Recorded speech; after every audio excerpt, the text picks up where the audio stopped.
berjalan hanya di jalanmu, mendengar hanya suaramu.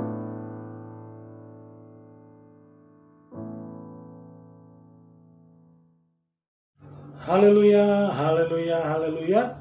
Puji Tuhan, karena kemurahan Tuhan kita ada sampai hari ini sebagaimana kita ada. Semua karena kebaikan Tuhan. Sebelum kita lanjut dalam renungan kita, mari kita berdoa sejenak. Terpujilah namamu Tuhan. Terima kasih untuk kebaikan-Mu, penyertaan-Mu, kasih setiamu yang melimpah dalam kehidupan kami. Sebentar kami akan merenungkan firman-Mu, apa yang Kau mau untuk kami dengar malam hari ini. Berbicaralah Tuhan. Dalam nama Tuhan Yesus Kristus, haleluya, amin. Puji Tuhan, mari kita buka sama-sama di dalam Yeremia 32 ayat yang ke-27. Yeremia 32 ayat yang ke-27. Sesungguhnya akulah Tuhan, Allah segala makhluk, adakah sesuatu apapun yang mustahil bagiku?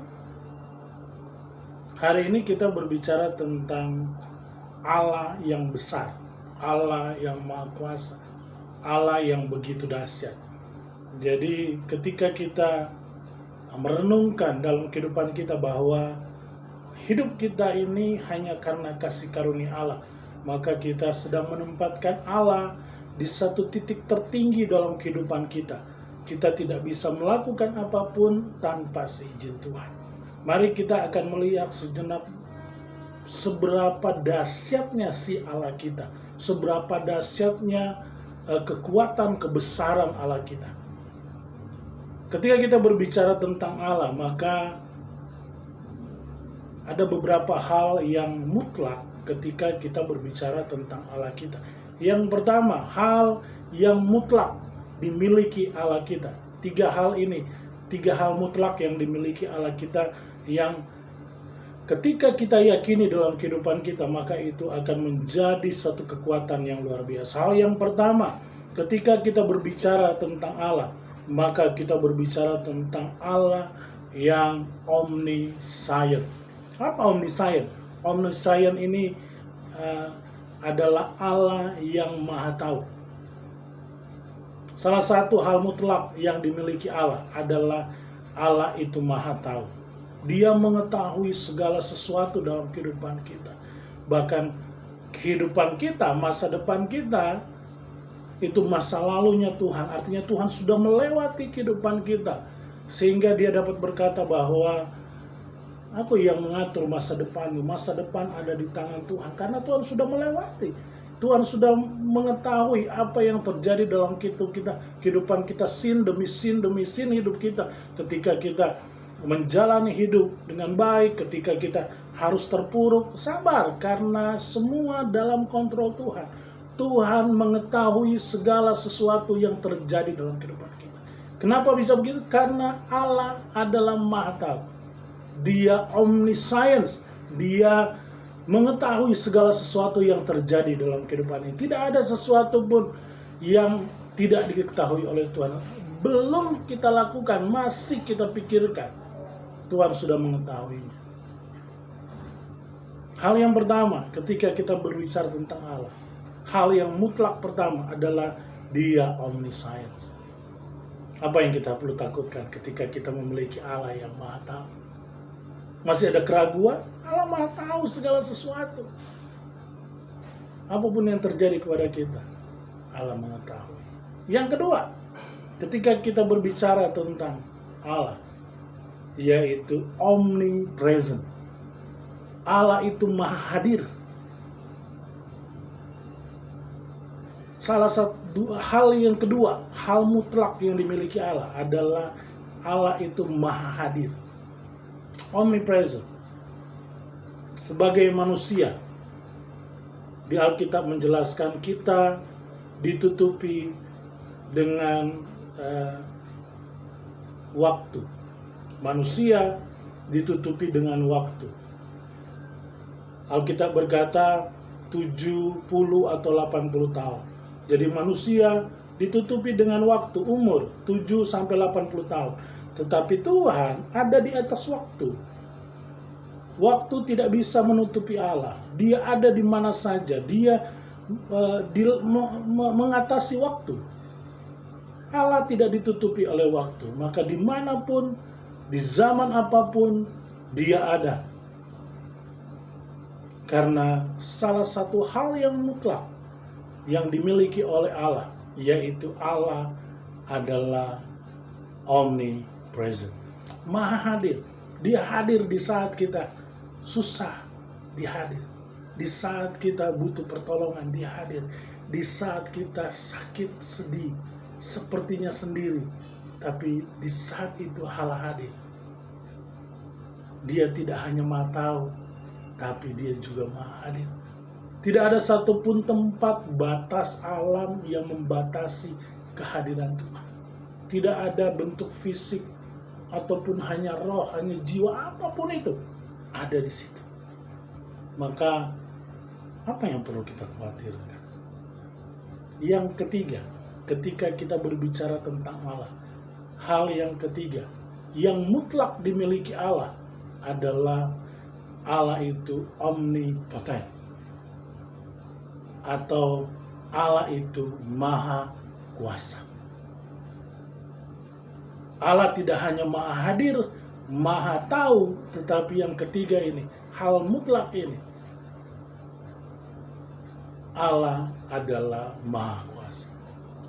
Ketika kita berbicara tentang Allah maha kuasa, maka dalam nama-nama Allah, Allah maha kuasa ini diartikan dengan dua nama yang berbeda tetapi mempunyai makna yang sama. Yang pertama, berbicara tentang Allah Maha Kuasa, yang pertama adalah El Shaddai, Allah Maha Kuasa.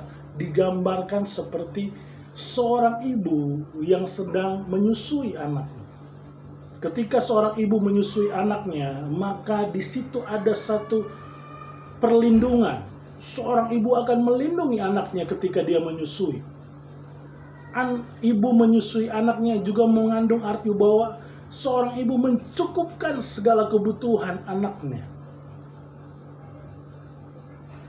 El Shaddai, Allah Maha Besar. Tetapi berbicara tentang Allah Maha Besar, kita tidak hanya melihat ada satu nama yang sisi feminim digambarkan seperti seorang ibu yang sedang menyusui anaknya, tetapi ada sisi maskulin yang digunakan dengan nama El Gibor, Allah Maha Kuasa, Allah pemenang dalam peperangan.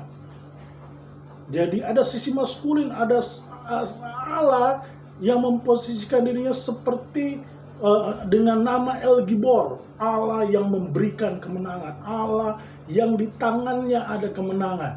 Jadi Allah tidak hanya punya sisi feminim, yaitu seperti ibu yang menjagai anaknya, mencukupkan kebutuhannya, tapi dia juga El Gibor, Allah yang perkasa, yang akan menuntun kita, yang akan membela kita, yang akan menjaga kita dalam segala sesuatu yang kita perlukan. Ketika kita berbicara tentang kealahan Allah kita, maka kita akan bertemu dengan Allah yang besar. Allah yang besar itu yang pertama, dia omniscience, maha tahu segala sesuatu yang terjadi di dunia ini. Bahkan dikatakan masa depan kita adalah masa lalunya Tuhan. Tuhan sudah mengetahui segala sesuatu. Dan dia omnipresent, maha hadir dimanapun kita. Ya, berbicara tentang masa depan kita, Tuhan sudah ada di situ. Tetapi ada yang ketiga, Allah maha hadir. Dia Allah. Yang ketiga adalah Allah maha kuasa, sanggup melakukan apapun. Dia Allah yang memelihara kita, Allah yang melindungi kita seperti seorang ibu. Tapi dia juga seperti seorang ayah yang perkasa, yang akan melakukan apa saja untuk anaknya, yang melakukan apa saja untuk kebaikan anaknya. Ketika kita berbicara tentang ibu dan ayah, ini berbicara tentang orang tua. Salah satu karakter yang ditunjukkan oleh Allah untuk menggambarkan Dia dalam pengiringan kita kepada Tuhan adalah karakter Bapa. Kenapa tidak ibu? Kenapa Bapa ini sebenarnya mewakili orang tua.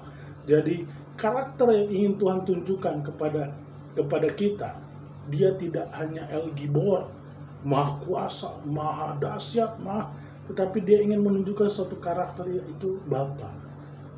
Karakter yang ingin dekat dengan kita. Seorang bapa sangat rindu ketika anaknya ada mendekat dalam kehidupan. Seorang bapa, seorang ibu, seorang orang tua pada umumnya akan memberikan segala sesuatu untuk anaknya, untuk keperluan anaknya. Dia akan mencukupkan ini dan itu. Anak kadang-kadang tidak mikirkan itu. Tetapi ketika ditanya kepada seorang orang tua, apa yang kau harapkan dari anak?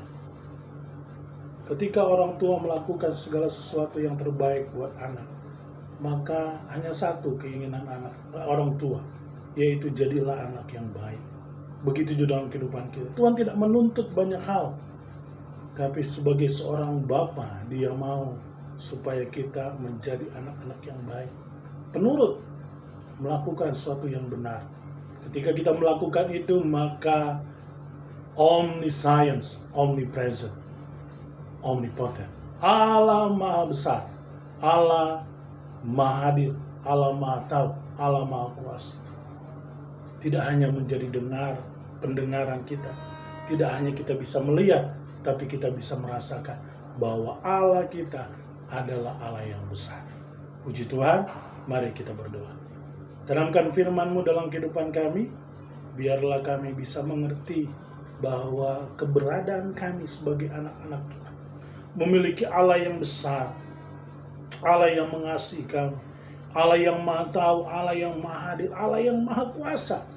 Dan Allah itu adalah Bapa kami, orang tua yang rela memberikan segala sesuatu untuk kebaikan kami sebagai anak.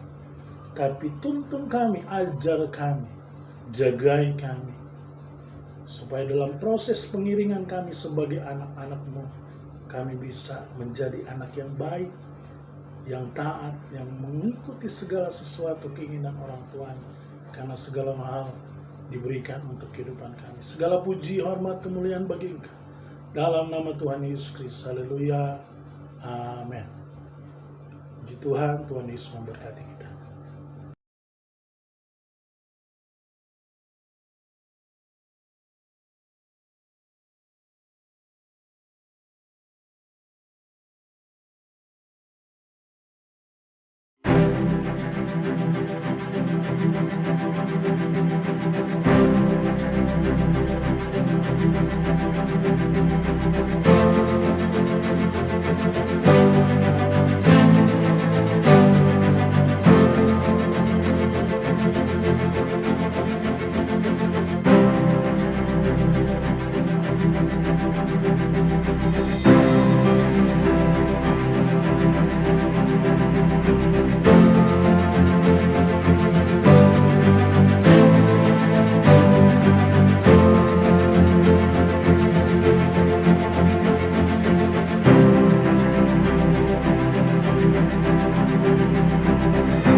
gerejaku adalah rumahku.